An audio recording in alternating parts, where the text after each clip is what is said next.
नमस्कार दोस्तों, आज का शीर्षक है हिंदी उपन्यास गबन भाग 3। यह उपन्यास बेहद ही दिलचस्प और रोमांच से भरा है। जो लोग उपन्यास पढ़ने और सुनने के शौकीन हैं उनके लिए बेहतरीन सीरीज है। मुंशी दीनदयाल उन आदमियों में से थे जो सीधों के साथ सीधे होते हैं पर टेढ़ों के साथ टेढ़े ही नहीं शैतान हो जाते हैं। दयानाथ बड़ा सा मुंह खोलते हजारों की बातचीत करते तो दीनदयाल उन्हें ऐसा चकमा देते कि वह उम्र भर याद करते। दयानाथ की सज्जनता ने उन्हें वशीभूत कर लिया। उनका विचार 1000 देने का था पर 1000 टीके ही में दे आए। मानकी ने कहा, जब टीके में 1000 दिया तो इतना ही घर पर भी देना पड़ेगा, आएगा कहाँ से? दीनदयाल चिढ़कर बोले, भगवान मालिक है। जब उन लोगों ने उदारता दिखाई और लड़का मुझे सौंप दिया तो मैं भी दिखा देना चाहता हूँ कि हम भी शरीफ हैं और सील का मूल्य पहचानते हैं। अगर उन्हें हेकड़ी जताई होती तो अभी उनकी खबर लेता। दीनदयाल 1000 तो दे आए पर दयानाथ का बोझ हल्का करने के बदले और भारी कर दिया। वह कर्ज से कोसों भागते थे। इसी शादी में उन्होंने मियाँ की जूती, मियाँ की चांद वाली नीति निभाने की ठानी थी, पर दीनदयाल की सहृदयता ने उनका संयम तोड़ दिया। वे सारे टिमटाम नाच तमाशे जिनकी कल्पना का उन्होंने गला घोंट दिया था, वही रूप धारण करके उनके सामने आ गए।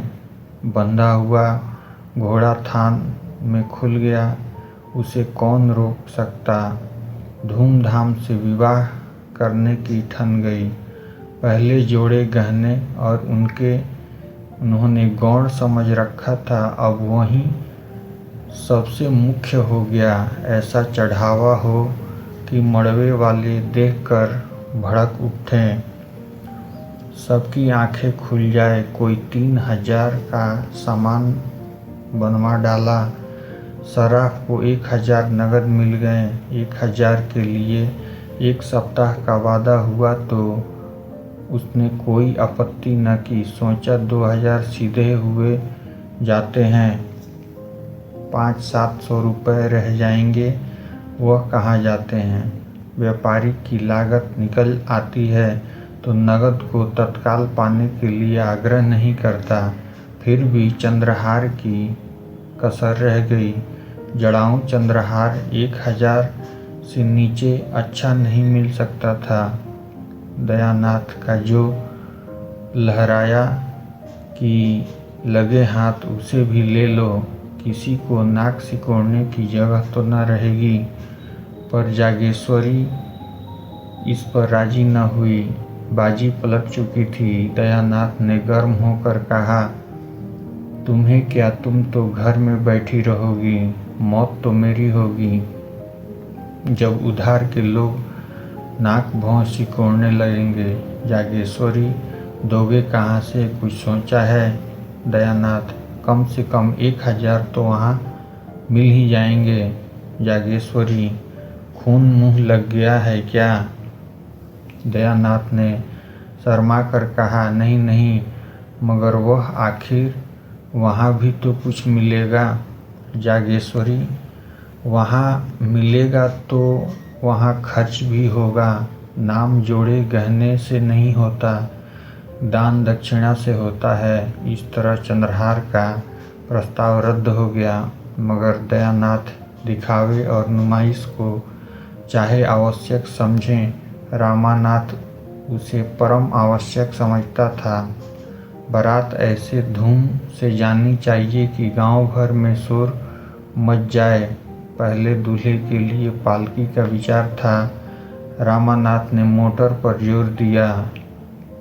उसके मित्रों ने इसका अनुमोदन किया।